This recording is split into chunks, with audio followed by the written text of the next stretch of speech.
Le tic de Guy de Maupassant. Les dîneurs entraient lentement dans la grande salle de l'hôtel et s'asseyaient à leur place. Les domestiques commencèrent le service tout doucement pour permettre aux retardataires d'arriver et pour n'avoir point à rapporter les plats. Et les anciens baigneurs, les habitués, ceux dont la saison avançait, regardaient avec intérêt la porte chaque fois qu'elle s'ouvrait, avec le désir de voir paraître de nouveaux visages. C'est là la grande distraction des villes d'eau. On attend le dîner pour inspecter les arrivées du jour, pour deviner ce qu'ils sont, ce qu'ils font, ce qu'ils pensent. Un désir rôde dans notre esprit, le désir de rencontres agréables, de connaissances aimables, d'amour peut-être. Dans cette vie de coudoiement, les voisins, les inconnus, prennent une importance extrême. La curiosité est en éveil, la sympathie en attente et la sociabilité en travail. On a des antipathies d'une semaine et des amitiés d'un mois. On voit les gens avec des yeux différents, sous l'optique spéciale de la connaissance de ville d'eau. On découvre aux hommes subitement, dans une causerie d'une heure, le soir après dîner, sous les arbres du parc où bouillonne la source guérisseuse, une intelligence supérieure et des mérites surprenants, et un mois plus tard, on a complètement oublié ces nouveaux amis, si charmants aux premiers jours. Là aussi se forment des liens durables et sérieux, plus vite que partout ailleurs. On se voit tout le jour, on se connaît très vite. Et dans l'affection qui commence se mêle quelque chose de la douceur et de l'abandon des intimités anciennes. On garde plus tard le souvenir cher et attendri de ces premières heures d'amitié, le souvenir de ces premières causeries par qui se fait la découverte de l'âme, de ces premiers regards qui interrogent et répondent aux questions et aux pensées secrètes que la bouche ne dit point encore, le souvenir de cette première confiance cordiale, le souvenir de cette sensation charmante d'ouvrir son cœur à quelqu'un qui semble aussi vous ouvrir le sien. Et la tristesse de la station de bain, la monotonie des jours tous pareils, rendent plus complète d'heure en heure cette éclosion d'affection. Donc, ce soir-là, comme tous les soirs, nous attendions l'entrée de figures inconnues. Il n'en vint que deux, mais très étranges, un homme et une femme, le père et la fille. Ils me firent l'effet tout de suite de personnages d'Edgar Poe, et pourtant il y avait en eux un charme malheureux. Je me les représentais comme des victimes de la fatalité. L'homme était très grand et maigre, un peu voûté, avec des cheveux tout blancs, trop blancs pour sa physionomie jeune encore. Et il avait dans son allure et dans sa personne quelque chose de grave, cette tenue austère que gardent les protestants.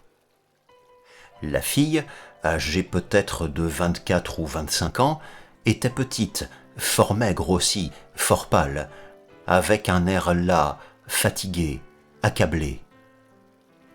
On rencontre ainsi des gens qui semblent trop faibles pour les besognes et les nécessités de la vie, trop faibles pour se remuer, pour marcher, pour faire tout ce que nous faisons tous les jours.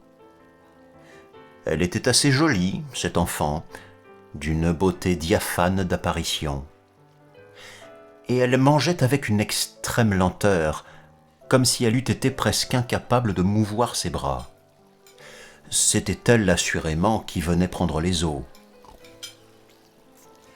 Ils se trouvèrent en face de moi, de l'autre côté de la table, et je remarquai immédiatement que le père avait un tic nerveux fort singulier. Chaque fois qu'il voulait atteindre un objet, sa main décrivait un crochet rapide, une sorte de zigzag affolé, avant de parvenir à toucher ce qu'elle cherchait. Au bout de quelques instants, ce mouvement me fatigua tellement que je détournai la tête pour ne pas le voir. Je remarquai aussi que la jeune fille gardait, pour manger, un gant à la main gauche. Après dîner, j'allai faire un tour dans le parc de l'établissement thermal. Cela se passait dans une petite station d'Auvergne, Châtel-Guyon, cachée dans une gorge, au pied de la haute montagne, de cette montagne d'où s'écoulent tant de sources bouillantes, venue du foyer profond des anciens volcans. Là-bas, au-dessus de nous, les dômes, cratères éteints, levaient leurs têtes tronquées au-dessus de la longue chaîne. Car Châtel-Guyon est au commencement du pays des dômes. Plus loin s'étend le pays des pics, et plus loin encore, le pays des plombs. Le puy de Dôme est le plus haut des dômes, le pic du Sancy le plus élevé des pics, et le plomb du Cantal le plus grand des plombs. Il faisait très chaud ce soir-là. J'allais de long en large dans l'allée ombreuse, écoutant, sur le mamelon qui domine le parc, la musique du casino jeter ses premières chansons. Et j'aperçus, venant vers moi d'un pas lent, le père et la fille. Je les saluais, comme on salue dans les villes d'eau ses compagnons d'hôtel. Et l'homme, s'arrêtant aussitôt, me demanda « Ne pourriez-vous, monsieur, nous indiquer une promenade courte, facile et jolie si c'est possible, et excusez mon indiscrétion ?» Je m'offris à les conduire au vallon où coule la mince rivière, vallon profond, gorge étroite entre deux grandes pentes rocheuses et boisées. Ils acceptèrent, et nous parlâmes naturellement de la vertu des eaux. « Oh, disait-il, ma fille a une étrange maladie dont on ignore le siège. Elle souffre d'accidents nerveux incompréhensibles. Tantôt on la croit atteinte d'une maladie de cœur, tantôt d'une maladie de foie, tantôt d'une maladie de la moelle épinière. Aujourd'hui on attribue à l'estomac, qui est la grande chaudière et le grand régulateur du corps, ce mal protée aux 1000 formes et aux 1000 atteintes. Voilà pourquoi nous sommes ici. Mais je crois plutôt que ce sont les nerfs. En tout cas, c'est bien triste. » Le souvenir me vint aussitôt du tic violent de sa main, et je lui demandai « Mais n'est-ce pas là de l'hérédité ? N'avez-vous pas vous-même les nerfs un peu malades ?» Il répondit tranquillement « Moi ? Mais non, j'ai toujours eu les nerfs très calmes. » Puis soudain, après un silence, il reprit « Ah, vous faites allusion au spasme de ma main chaque fois que je veux prendre quelque chose. Cela provient d'une émotion terrible que j'ai eue. Figurez-vous que cette enfant a été enterrée vivante. » Je ne trouvais rien à dire qu'un « ah » de surprise et d'émotion. Il reprit « Voici l'aventure. Elle est simple. Juliette avait depuis quelque temps de graves accidents au cœur. Nous croyions à une maladie de cet organe, et nous nous attendions à tout. On la rapporta un jour froide, inanimée, morte. Elle venait de tomber dans le jardin. Le médecin constata le décès. Je veillai près d'elle 1 jour et 2 nuits. Je la mis moi-même dans le cercueil que j'accompagnais jusqu'au cimetière où il fut déposé dans notre caveau de famille. C'était en pleine campagne, en Lorraine. J'avais voulu qu'elle fût ensevelie avec ses bijoux, bracelets, colliers, bagues, tout cadeau qu'elle tenait de moi, et avec sa première robe de bal. Vous devez penser quel était l'état de mon cœur et l'état de mon âme en rentrant chez moi. Je n'avais qu'elle, ma femme étant morte depuis longtemps. Je rentrais seul, à moitié fou, exténué, dans ma chambre, et je tombais dans mon fauteuil, sans pensée, sans force maintenant pour faire un mouvement. Je n'étais plus qu'une machine douloureuse, vibrante, un écorché. Mon âme ressemblait à une plaie vive. Mon vieux valet de chambre, Prosper, qui m'avait aidé à déposer Juliette dans son cercueil et à la parer pour ce dernier sommeil, entra sans bruit et demanda « Monsieur veut-il prendre quelque chose ?» Je fis non de la tête sans répondre. Il reprit « Monsieur a tort, il arrivera du mal à monsieur. Monsieur veut-il alors que je le mette au lit ?» Je prononçai « Non, laisse-moi. » Très bien, monsieur. Et il se retira. Je je souhaite malgré tout à monsieur une bonne nuit. Combien s'écoula-t-il d'heures? Je n'en sais rien. Oh, quelle nuit! Quelle nuit! Il faisait froid. Mon feu s'était éteint dans la grande cheminée, et le vent, un vent d'hiver, un vent glacé, un grand vent de pleine gelée, heurtait les fenêtres avec un bruit sinistre et régulier. Combien s'écoula-t-il d'heures? J'étais là, sans dormir, affaissé, accablé, les yeux ouverts, les jambes allongées, le corps mou, mort, et l'esprit engourdi de désespoir. Tout à coup, la grande cloche de la porte d'entrée, la grande cloche du vestibule tinta. J'eus une telle secousse que mon siège craqua sous moi. Le son grave et pesant vibrait dans le château vide comme dans un caveau. Je me retournai pour voir l'heure à mon horloge. Il était 2 heures du matin. Qui pouvait venir à cette heure? Et brusquement, la cloche sonna de nouveau 2 coups. Les domestiques, sans doute, n'osaient pas se lever. Je pris une bougie et je descendis. Je faillis demander « Qui est là ?» Puis j'eus honte de cette faiblesse. Et je tirai lentement les gros verrous. Mon cœur battait, j'avais peur. J'ouvris la porte brusquement et j'aperçus dans l'ombre une forme blanche dressée, quelque chose comme un fantôme.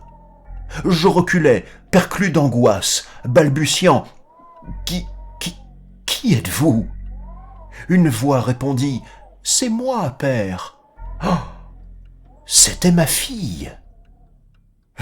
Certes, je me crus fou, et je m'en allais à reculons devant ce spectre qui entrait.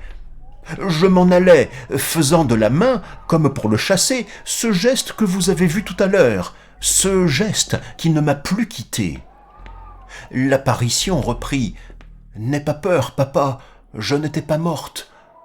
On a voulu me voler mes bagues et on m'a coupé un doigt. Le sang s'est mis à couler et cela m'a ranimé. Et je m'aperçus, en effet, qu'elle était couverte de sang. Je tombais sur les genoux, étouffant, sanglotant, râlant. Petite fille. Puis, quand j'eus ressaisi un peu ma pensée, tellement éperdu encore que je comprenais mal le bonheur terrible qui m'arrivait, je la fis monter dans ma chambre, je la fis asseoir dans mon fauteuil, puis je sonnai Prosper à coups précipités pour qu'il rallumât le feu, qu'il préparât à boire et alla chercher des secours.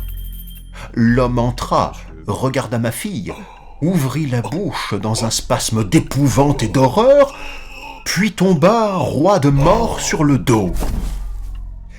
C'était lui qui avait ouvert le caveau, qui avait mutilé puis abandonné mon enfant, car il ne pouvait effacer les traces du vol. Il n'avait même pas pris soin de remettre le cercueil dans sa case, sûr d'ailleurs de n'être pas soupçonné par moi, dont il avait toute la confiance.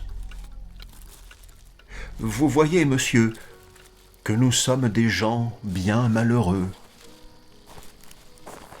La nuit était venue, enveloppant le petit vallon solitaire et triste, et une sorte de peur mystérieuse m'étreignait à me sentir auprès de ces êtres étranges, de cette morte revenue et de ce père aux gestes effrayants. Je ne trouvais rien à dire. Je murmurais « Quelle horrible chose !» Puis, après une minute, j'ajoutais « Si nous rentrions, il me semble qu'il fait frais. » Et nous retournâmes vers l'hôtel.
souhaite malgré tout à monsieur une bonne nuit.